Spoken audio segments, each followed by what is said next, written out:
सामदान भय भेद दिखावा, सामदान भय भेद दिखावा।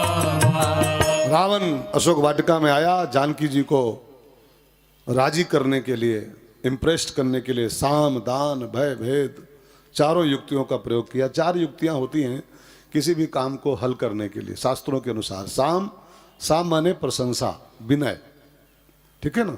दान माने कुछ लालच, मंदोदरी आदि सब रानी तो अनुचरी करोपन, ये सब दान है, लालच दे रहा है जानकी जी को बड़े बड़े। भय, भय माने डिवाइड न, भय माने डर, तलवार चमका रहा है, सीता कटे हो तो सिर, तुम्हारा सिर काट डालूंगा मैं भी, डर भी दिखा रहा है। और भेद माने डिवाइड, अंग्रेजों की नीति यही थी, डिवाइड एंड रूल, भेद भेद डालो, फूट डालो, राज्य करो। तो फूट भी डालने रावण ने कोशिश किया। वाल्मीकि रामायण पढ़िए तो उसमें रावण ने जानकी जी को बहुत फूट भी डालने की कोशिश किया है कि क्या रखा है तपस्वी के पास, लंगोटी बांधे खाली घूम रहा है, बलकल पहने, क्या तू सुख पाएगी राम के संग में, छोड़ राम को, चल मेरे साथ लंका में, सोने की लंका में ऐश करेगी, चकाचक काजू किशमिश खाएंगे, झूला झुलाएंगे, चल चमेली बाग में झूला झुलाएंगे। एक से एक राम को बड़ी निंदा भी किया राम जी की, पढ़िए कभी वाल्मीकि रामायण पढ़िए, राम की बड़ी बुराई रावण ने किया जानकी जी के सामने, क्या रखा है राम में, छोड़ उसको, चल मेरे साथ। साम दान भय भेद चारों तरीके से जानकी जी को इंप्रेस्ड करने का प्रयास किया रावण ने। कह रावण सुन सुमुख सयानी, साम, ये साम हो गया, सुमुख सयानी, हे सुमुखी, हे सयानी, ये साम। मंदोदरी आदि सब रानी तो अनुचरी करो पन मोरा, ये दाम, दाम हो गया, दाम लालच। एक बार बिलोक ममो, एक बार मेरी ओर देख ले केवल वस्तु, मेरे वैभव को देख ले। अब वो चाहता था कि एक बार हमको देख ले, हमारे इस प्रोटोकॉल को, हमारे ताम झाम को, हमारे वैभव को, तो इम्प्रेस्ड हो जाएगी। रावण का एक वो था ना कि वो उसके ताम झाम से इम्प्रेस्ड होके कई कन्याएं, नर नाग सुर गंधर्व कन्या उसकी बाहों में झूल गई थी। होता है ना, कई लोग ताम झाम देख के सरेंडर कर देते हैं, ठीक है फिर, हाँ। तो रावण के इसी वैभव को देख के कई नर नाग सुर गंधर्व कन्याएं सब उसकी बाहों में झूल रही थी, उसी के वैभव के कारण। तो उसको वही था वो कि जैसे तमाम नर कन्या, नाग कन्या, सुर कन्या, यक्ष कन्या, गंधर्व कन्या, ये सब मेरी बाहों में झूलती रहती हैं मेरे वैभव को देख करके, ऐसे ही ये भी झूल जाएगी। इसको दिखाऊं अपना सब लंका उनका, ये चाबी भी देने की बात करूं, ये भी झूल जाएगी बाहों में, मेरा काम सिद्ध हो जाएगा। कई लोग होते हैं वो फिर लोक लाज और लोक परलोक और पुण्य पाप सब भूल, वैभव देख लें, लोक धर्म सब भूल जाते हैं। अब मैं खुल के न बोलूं बहुत कुछ, लेकिन कई लोग तो इसी में तो लोक परलोक से बिगाड़ लेते अपना। वैभव देखा और झूल गया, ताम झाम देखा और झूल गया, घड़ी उड़ी देख लिया बढ़िया। आजकल ये को चल रहा है, मैं नाम न लूं, बाहर से पैसा भेजते हैं लोग लड़कों के लिए, और लड़के वो बढ़िया ब्रेसलेट पहन करके, बढ़िया बाल सटकारा करके, सेंट मार के, मोबाइल रख के 3 लाख रुपए वाला, हाँ, लड़कियों को दिखाते रहते हैं लड़कियां सब, अरे 3 लाख मोबाइल रख के, सोने का ब्रेसलेट पहने हैं, चैन पहने, और झूल जाती हैं उन्हीं में, झूल जाती हैं। कई लोग ये गलती कर रहे हैं, ताम झाम को देख करके, वैभव को देख के झूल जा रहे हैं, लोग पर लोग सब भूल जा रहे हैं, अपना धर्म कर्म सब भूल जा रहे हैं। तो रावण के वैभव के कारण कई कन्याएं, माने लाखों कन्याएं उसकी बन चुकी थी उसके वैभव कारण। तो वही दिखा रहा है, मंदोदरी आदि सब रानी तो अनुचरी करो पन मोरा, एक बार बिलोक, एक बार देख तो मुझको, तो मेरे ताम झाम को पहले। और जब लालच दिया एक बार देख मुझको, तब सीता मैया को लगा कि इसको जवाब देना पड़ेगा। सीता मैया रावण को जवाब देने को तैयार हुई। अच्छा, जवाब क्यों देने को तैयार हुई? न बोलती तो, अगर न बोलती तो हमारे यहाँ शास्त्रों में एक सिद्धांत है, मौनम स्वीकार लक्षणम, शास्त्र का एक रूल है हमारे यहाँ। अगर कोई प्रपोजल रख रहा है आपके सामने, कोई प्रपोजल रख रहा है और आप मौन रह जाओ, कुछ बोलो ना, तो इसका मतलब क्या होता है? जैसे मान लो किसी के हम खाना खाने जाएं और 2 रोटी पहले दो थाली में और बाद में 2 रोटी और लेके आए, और महाराज जी 2 रोटी ले आओ, रोटी दी और हम बोली ना, इसका मतलब कब हो है? अभी चाहिए ना। हमारे सूत्र है ये, मौनम स्वीकार लक्षणम। तो जानकी जी को लगा वैसे तो परपुरुष है, मैं इससे बात नहीं कर सकती हूँ, राक्षस है, लेकिन अगर बात नहीं करती हूं, मैं इसको जवाब नहीं देती हूं, और ये प्रपोजल रख रहा है मेरे सामने, और मैं कुछ बोलूं ना तो इसका मतलब होगा मैंने इसकी बात सब कबूल कर रखी है, मैंने कबूल कर लिया इसकी बात को। तो सीता मैया उसको जवाब देने को तैयार हुई। और जवाब कैसे दिया है तो गोस्वामी जी कहते हैं, तृणधारी ओट कहत बैदेही, तृणधारी ओट कहत बैदेही, सुमिरी अवधपति परम स्नेही, सुमिरी अवधपति परम स्नेही, सुन दस मुख द्योत प्रकाशा, सुन दस मुख द्योत प्रकाशा, कबहु की नलिनी करई विकासा, कबहु की नलिनी करई विकासा। सीता मैया ने उसको जवाब देने के लिए पत्र से एक तृण उठाया, तिनका, और तृण उठा करके उसको आगे खड़ा किया, और तृणधरी ओठ, तृण के ओठ से उसको जवाब देना, तृण दिखा के जवाब देना शुरू किया। अब इस तृणधरी ओठ का बहुत अर्थ महात्माओं ने निकाला है, महापुरुषों ने। पहली चीज तो यही मान लो आप, पहला अर्थ ही मान लो कि जब वो प्रपोजल रख रहा था, ये लंका, ये वैभव, ये सोना, ये चांदी सब तेरे हवाले कर दूंगा, तो तृण दिखा के मानो कह रही हैं कि तू जो ये सब दिखा रहा है ना, ये सब तामझाम हो, ये तेरा ये समस्त तामझाम जो है ना, ये सब मेरे लिए तृण के समान है। तृण दिखा के संकेत कर रही कि तेरा सब कुछ मेरे लिए तृण के ऐसा है। क्यों? क्योंकि मैं कोई महिला हूं केवल, उद्भव स्थित संहार कारिणीम क्लेश हारिणीम सर्वश्रेयस करीम सीताम, न तो हम राम वल्लभाम, मैं जगत माँ हूँ, महालक्ष्मी का अवतार हूँ मैं। मुझे ये कोई सोना चांदी से इंप्रेस कर सकता है क्या? ये सब मेरे लिए तृण के समान है। तृणधरी ओट कहते बैदेही। अच्छा एक बात और जान लो, सीता जी माने रावण के वैभव से इंप्रेस्ड क्यों नहीं हो रही? वो सब तिनका क्यों मान नहीं उसको, तिनके के समान? उनके इंप्रेस न होने का एक कारण इसी चौपाई में छिपा हुआ है, इसी चौपाई में। वो पूरे उसके वैभव को तृण के समान मान नहीं है, इसी चौपाई में कारण लिखा है कि क्यों इंप्रेशन नहीं हो रहा उसके ऊपर, जानकी जी के ऊपर। सुमिरी अवधपति परम स्नेही, सुमिरी अवधपति परम स्नेही। राम का स्मरण कर रही हो, और जो राम का स्मरण करता रहता है वो संसार के किसी भी भोग विलास से इंप्रेस नहीं होता। रामायण में एक चौपाई है, बहुत प्यारी चौपाई, बहुत प्यारी। राम चरण पंकज प्रिय जिनहि, विषय भोग वश करें कित नहीं। एक और चौपाई है, रमा विलास राम अनुरागी तजत बमन इव। जो राम अनुरागी है, जो राम जी के चरणों का प्रेमी है, उसके लिए ये सब बमन है, बमन, उल्टी है सब ये। अच्छा कोई उल्टी से इंप्रेस्ड हुआ आज तक? कोई उल्टी से आज तक इंप्रेस्ड हुआ कि उल्टी किसी को हुई हो, पलटी है ना, ओमटिंग, और वो सब बड़ा हो पीला पीला, और फिर उसका फोटो आहा सेल्फी, क्या बढ़िया उल्टी हमारी हुई। आज तो कोई उल्टी से प्रभावित हुआ था? जो राम का प्रेमी होता है ना, उसके लिए सब उल्टी के समान होता है, ये सब बमन है। और बमन से कोई इंप्रेस्ड होता है संसार में? कोई उल्टी से खुश होता है? तो जो सुमिर अवधपति, जो राम जी का स्मरण करता रहेगा, जो राम जी के वैभव की याद रखेगा, उसको ये संसार का वैभव इंप्रेस नहीं कर सकता है। संसार के वैभव में वही फंसते हैं जो राम के वैभव को जानते नहीं हैं, राम के वैभव की जिनको याद नहीं रहते। 14 भुवन के मालिक का बेटा हो कि हम ये छोटे मोटी चीजों पर इंप्रेस्ड होंगे? मैंने एक छोटी सी कहानी पढ़ी थी। आइए अनिल जी, वाह, हमारे तीसरे यजमान। दूसरे कहाँ चले गए? एक आया तो अच्छा हम कहें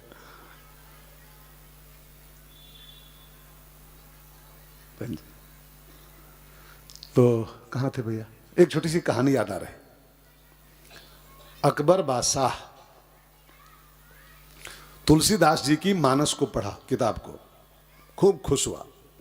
तो उसने रहीम दास से कहा कि रहीम बाबा, आपके मित्र हैं गोस्वामी जी, आपके बहुत क्लोज हैं और मैं उनकी रामायण से बहुत खुश हूं, तो आप ऐसा करो उसको दिल्ली बुलाओ एक बार, गोस्वामी जी को दिल्ली बुलाओ, मैं बहुत खुश हूं उनकी मानस पढ़ करके, तो मैं उन्हें कुछ गिफ्ट करना चाहता, कुछ इनाम।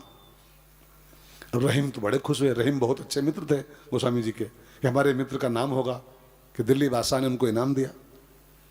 तो झट से चिट्ठी लिखी और भेजी चित्रकूट की, गोस्वामी जी फटाफट दिल्ली आ जाओ। कहा क्यों?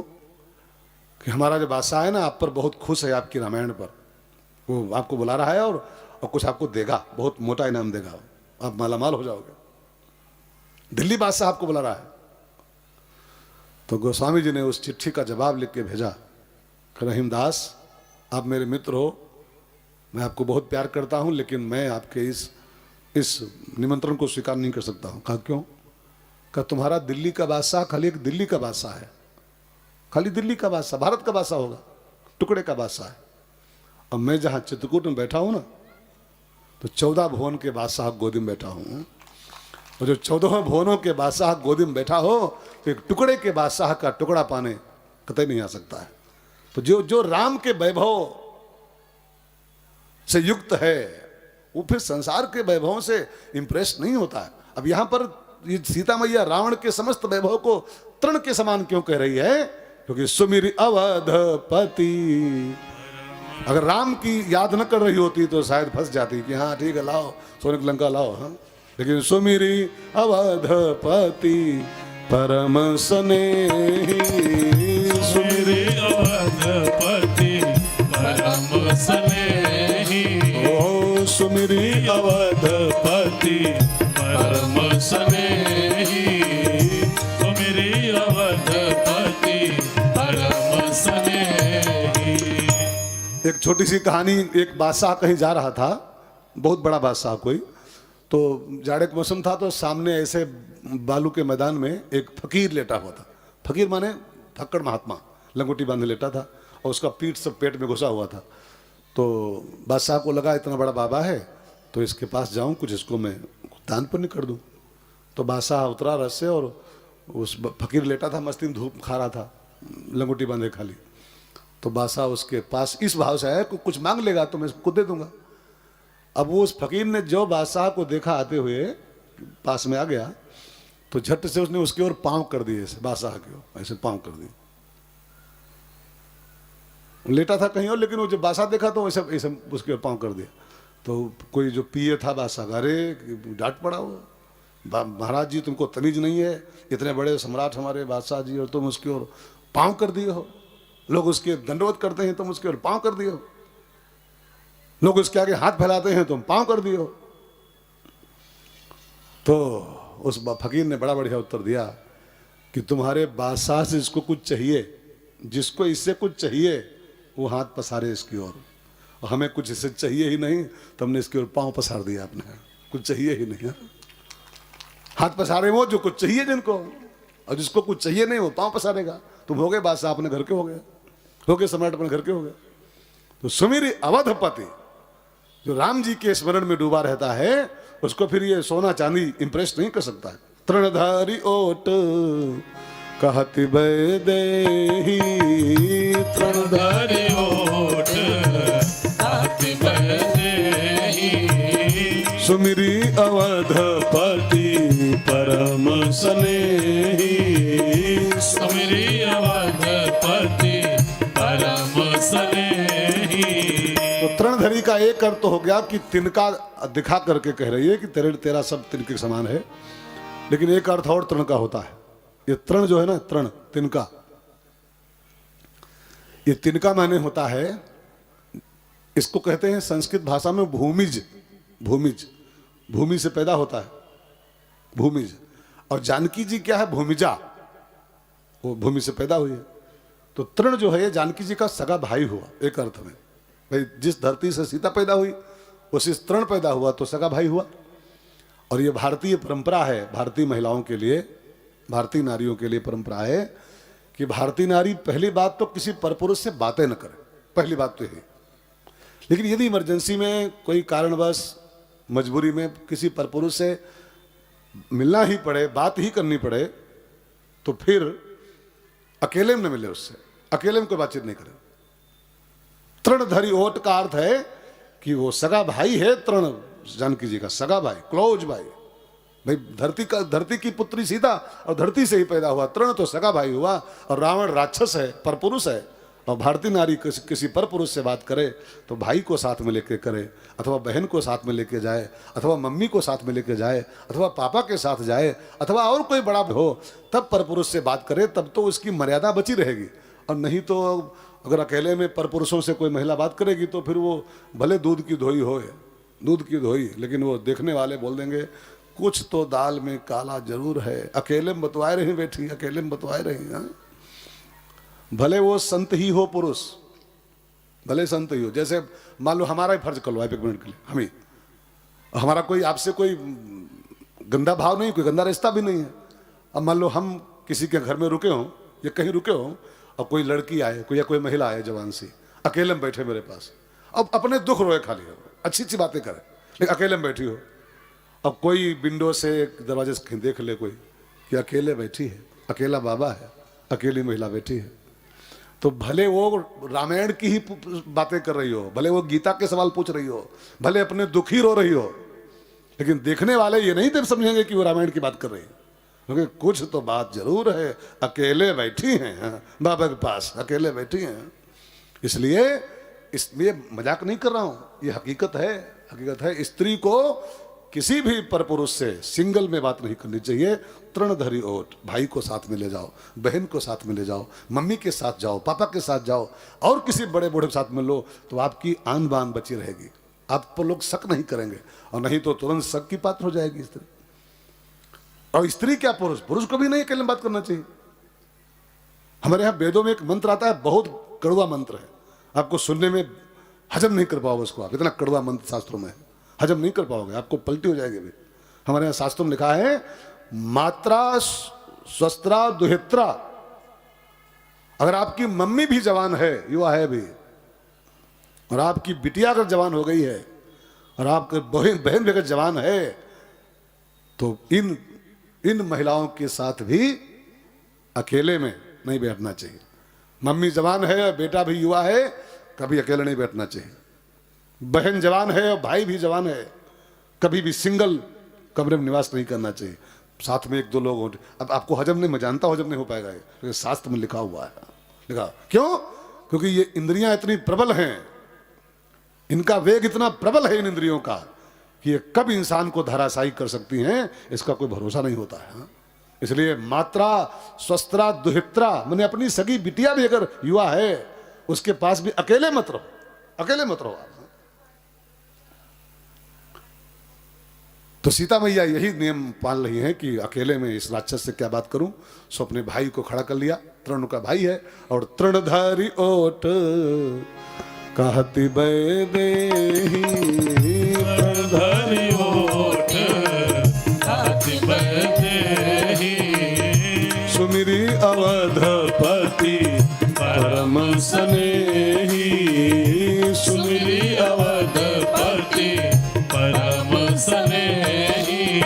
अथवा तृण का एक अर्थ और होता है, वो हो सकता है, तृण दिखा के मानो जानकी जी कह रही हैं कि तू लाख आंधी ले आ, लाख तूफान ले आ मेरे जीवन में, मैं झुक नहीं सकती हूं, टूट नहीं सकती हूं मैं। तृण का अर्थ जानते हो, तिनका, और आप सब जानते हो कि लाख आंधी आए, लाख तूफान आए, बाकी पेड़ जो हैं टूट सकते हैं, गिर सकते हैं, लेकिन तिनका कभी गिरा तक कि वो पर आंधी आई तो तिनका गिर गया टूट करके।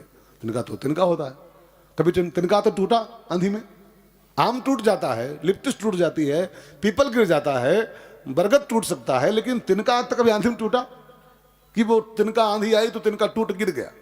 तिनका थोड़ा झोंका भले खा जाए, लेकिन तिनका टूट नहीं सकता है। तो तृण दिखा के मानो कहना चाहती हैं कि बेटा तू लाख तूफान ले आ मेरे जीवन में, लाख आंधी ले आ, मैं थोड़ा हिल भले जाऊं लेकिन मैं टूट नहीं सकती हूं, मैं तेरे आगे झुक नहीं सकती हूं। अथवा तृण का एक अर्थ और होता है, तृणधारी ओट। तृण मीन्स एक अर्थ और लगा लो। संतों ने बताया है, एक दोहा मैंने कहीं पढ़ा था, तृण माने क्या होता है, एक दोहा, उसमें लिखा है तृण मीन्स क्या। तो आप दोहा पढ़िए, उसमें सब लिखा है। शिशु झंपन सारंग दहन, शिशु झंपन सारंग दहन, चंद अंगऊ छन जौन, विजय करन अरु क्षय करन, तुलसी कह तृण तौन। गोस्वामी जी तृण कहते हैं उस चीज को जिससे 5 काम होते हैं। तृण माने जिस चीज से 5 काम हो उसको तृण माना गया संस्कृत भाषा में, तुलसी की शब्दावली में। एक शिशु झंपन, जब कोई मम्मी अपने बेटे को गोदी में लेती है, दूध पिलाती है, तो शिशु झंपन, जिस चीज से वो शिशु को झांपती है गोदी में लेकर के, क्या बोलते हैं उसको? आंचल, साड़ी का पल्लू, ठीक है ना। सारंग दहन, सारंग माने दीपक, दिया। और जो सभ्य महिलाएं होती हैं, जो संस्कारवान महिलाएं होती हैं, वो दिया, अब आजकल दिया है ये नहीं पहली बात, लेकिन दिया बुझाने की परंपरा हमारे यहाँ थी कि कभी भी दिया को मुंह से फूंक के नहीं बुझाना चाहिए था, साड़ी के पल्लू से ऐसे हवा करके बुझाने की परंपरा हमारे थी। तो शिशु झंपन सारंग दहन और चंद अंगउछन, चंद्रमा की पूजा। चंद्रमा की पूजा, जब चंद्रमा को अर्घ देती है माताएं बहनें, तो साड़ी के पल्लू से देती है, ऐसे साड़ी के पल्लू से, साड़ी का पल्लू। और विजय करण, किसी को आशीर्वाद जब देंगी, मतलब बच्चा हो एग्जाम देने जा रहा हो और 5 हो मम्मी के कि मम्मी आशीर्वाद दो, आज हमारा एग्जाम हाई स्कूल का है, तो मम्मी क्या करती, ऐसे साड़ी पल्लू उठाएगी, ऐसे उसके सिर पर रखती, बेटा जाओ पास होके आओ, मेरा आशीर्वाद है। विजय करण और क्षय करण। अगर किसी की नाच पढ़ती हैं माताएं बहनें तो भी इसी से पढ़ती हैं, इसी से खड़ी होंगी सूर्य बाबा के आगे ऐसे, हे सूर्य बाबा इके फाट पर हुआ है